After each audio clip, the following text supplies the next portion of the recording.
Meet Roy Pulver, and he's been caught in a time loop 139 times already, and every time someone kills him, it starts all over again. He learned absolutely all the movements of this man and even the trajectory of the bullets from the minigun. Well, after the helicopter crashes into the house, he jumps out the window, under which the truck passes. He manages to hit it exactly, though from the 22nd time. Roy takes the car, and the chase continues. According to his plan, a bus should crash into the killer's car, but he forgot exactly when it would appear, which is why he crashes into it. And now a new attempt begins. Each time he gets better and better at surviving. But at the same time, he meets more and more new killers. But no matter how hard he tries to change everything, it's always the same.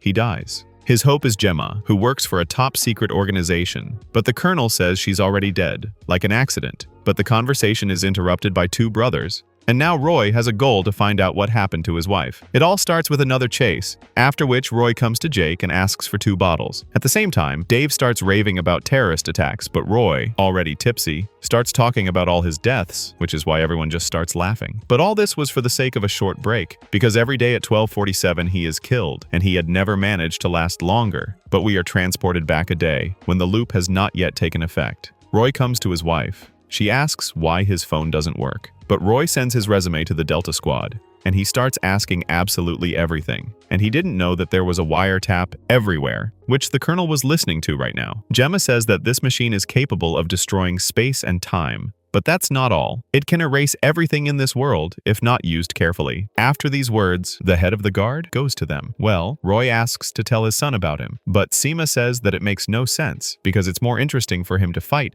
than to live with them. Suddenly, Brad comes in and says they don't have any seats right now, and the colonel is already waiting for Jam. But as soon as he leaves, Gemma says that there really are no places in the Delta department. She has a place, and this mission is top secret. The colonel says that there is something in his resume and asks Brett to submit surveillance to him. And as soon as he starts to get in the way, he will need to be eliminated by hiring people from outside. Meanwhile, in the office, Gemma cuts off a piece of hair and asks Roy to change and speaks several times in his ear about Osiris. The colonel begins to question Gem about the delays in her work and why she is violating security protocols. After that, he begins to tell his story, the essence of which is that he is one of those who would rather kill a person than an animal, and sometimes an act of aggression is an act of love. But later in the evening, Roy, as always, is sitting at the bar, but one of the girls says that he still loves someone, and this touches Roy. When the phone suddenly rang, Gemma is on the other side, and she says she needs to take drastic measures, and if something happens, he has to do what he has to do. But she did not know that they were being tapped again, which is why the colonel orders them to find her. That's how the swarm's time loop began. Already on 141 attempts, he is trying to understand what Osiris means. This leads him to a gaming club, and sitting on a bench, he tries to catch something, to find at least some clue. And on the back, he notices a congratulation from Gemma, which ends with the phrase, "Time spares no one." But suddenly, he notices his son. He tries to catch up with him, which leads him to a room with computers. Roy says that you can't skip school, and that he won't tell you anything if his son tells you what he bought from that guy. Then they go out to eat sushi together. But when Roy walks next to the girl, her computer starts to glitch. On the street, he notices the time, and it turns out that he has already lived 3 minutes more than the usual time. It remains only to understand how it happened. He understands that he has been on the surface all this time, which is why the tracker was easily transmitting data about him. But as soon as he went underground, the signal was interrupted. But the killers are already here. He grabs his son so that he won't be killed, and before he dies, he confesses that he is the father. In the new loop, he tries to find out how they track him, but they don't get an accurate answer.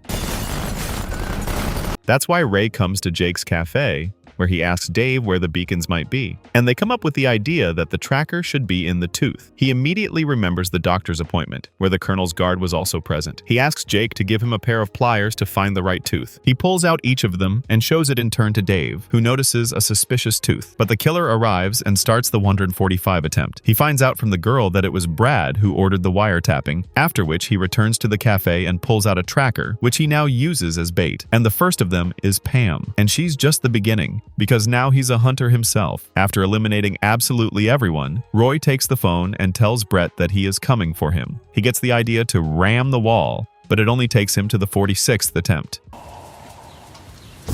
Now he manages to fly over the wall and blow up the car, after which a new attempt begins. This time, he came up with the idea to change into Roy number 2 and get inside, which he easily does. But in the elevator, he needs to swipe the card to move on, but by this time, it is no longer working. Because of this, the 148th attempt begins, and only on the 150th, he manages to get into the Colonel's office, where Guan Yin is already waiting for him inside. Roy remembers a scene from Indiana Jones, where an enemy came up against a gun and then immediately died. He thought that the same thing would happen in Roy's favor, but the bullets are gone, which is why new challenges begin to defeat Guan Yin, which seems to be impossible to shoot, but on one of the attempts, the Colonel comes out to him and personally kills him. But during the conversation, he also learned what Osiris was. Jem managed to launch the flywheel, which is why Roy became Osiris. Her main goal is for Roy to stop the Colonel, and she believes that he will succeed. In a cafe, he asks to be taught how to use a katana, but the woman says that they will only have a day to learn, and she did not know that this day could go on forever. It took him 50 attempts to not only fight back, but also defeat Guan Yin. Suddenly, a guard runs out, who goes to the others in the same way. A fight ensues, after which the Colonel says that since Roy is here,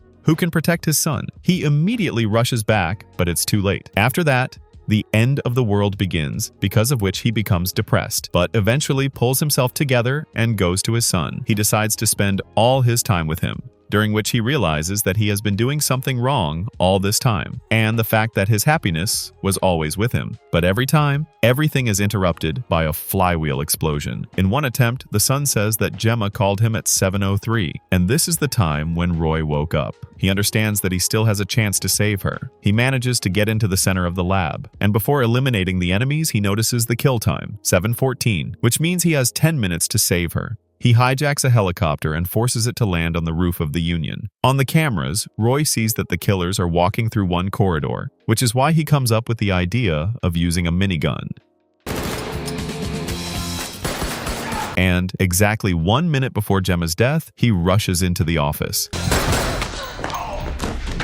Gemma asks how many attempts he's had, and Roy answers with just one. Gemma says that Roy needs to go into the flywheel, and only then, in theory, will he stop. As soon as he enters the center of the flywheel, the multiple versions of the swarm connect, and something begins to flicker in his eyes. But we will never know what became of the world.